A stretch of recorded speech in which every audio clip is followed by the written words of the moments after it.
A very good day to you, ladies and gentlemen. Welcome to today's conversation.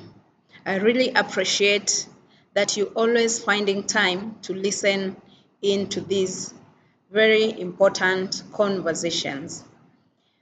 Over the years, I've met one or two people who are either skeptical about taking life assurance or they do not believe in the whole concept of life assurance.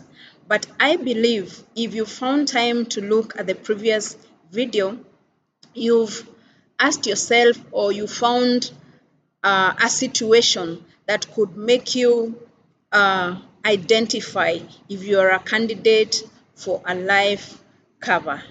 And if you've not yet had a look at that video, I welcome you to create a few minutes of your time and listen in. So, over the few years I've been in this sector, I have had one or two people who have been in situations that made them no longer believe in buying life assurance.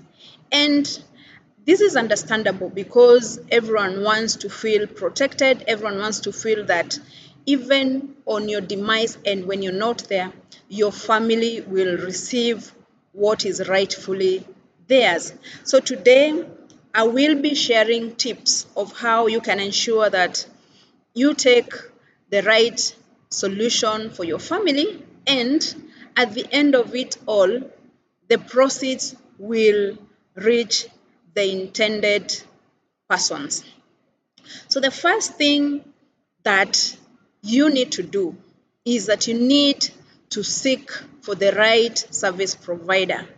There are many people out there who will come to you and offer you solutions, but you should always take time and do your own fact finding before you put pen into paper.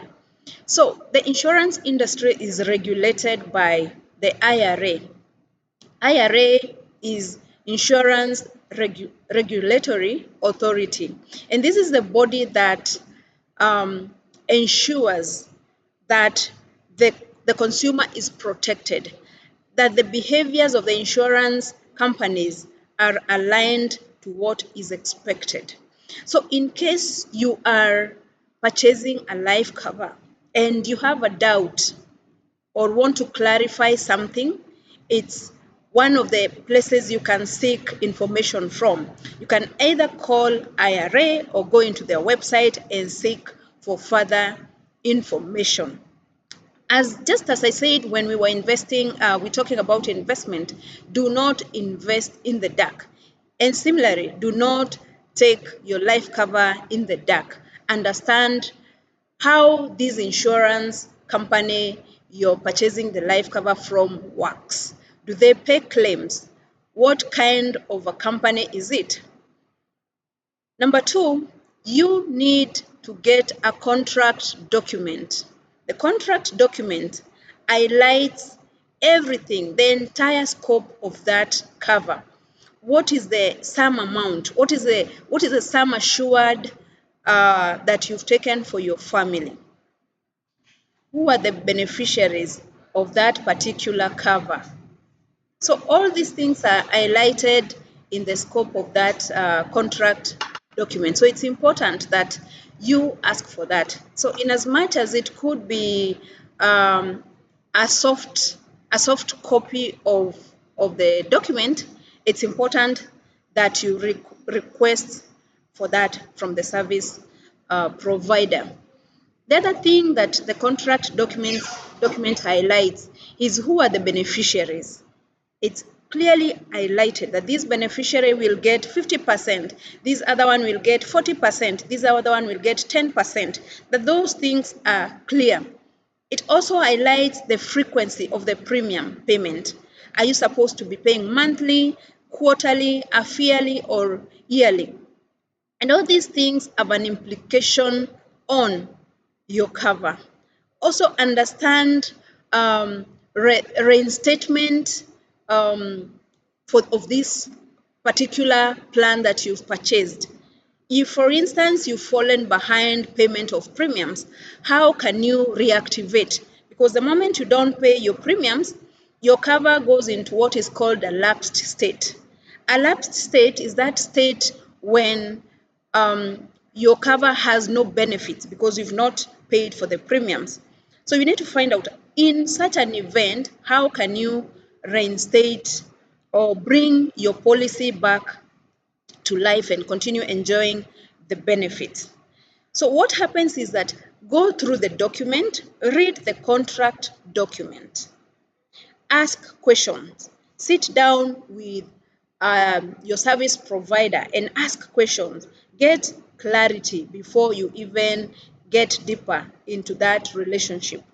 And why it's important to ask questions from the onset is that you, as the customer, is protected by something we call a cooling off period.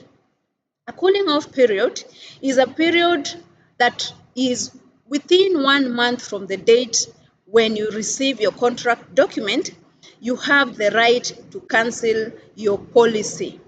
If you go through that contract document and there are things that you're not comfortable with, you have the right to cancel that policy, and the insurance company or the service provider will return to you the premiums that you had already paid. The other thing, the policy will highlight the grace period. This is the period within which your policy can go without payment of premiums, but it still has the benefits. So for instance, some service providers will tell you if you're paying for your premiums monthly, they give you a grace period of 15 days within which your policy has not lapsed. And so if you clear your premiums within that period, you're safe. The other service provider could tell you if you're paying for your premiums yearly, they give you a grace period of 1 month. So ladies and gentlemen, it's important also to understand what is the address of this company. Do they have a physical office? And if so, where is it? Can they be reached on phone? Can they be reached on email? So that you're not finding yourself stuck in the darkness. And once you've engaged them, ensure that your beneficiaries are in the picture, that I've taken this and this policy with this company, and this is their office, these are their contact details, so that as and when the need arises, your family is not left financially struggling while you had put in place the right measures. So ladies and gentlemen, I trust that this gives you some sense of um, understanding on what exactly you need to know. But most importantly, do not invest in the dark. Do not take your life cover in the darkness. Thank you. Bye bye.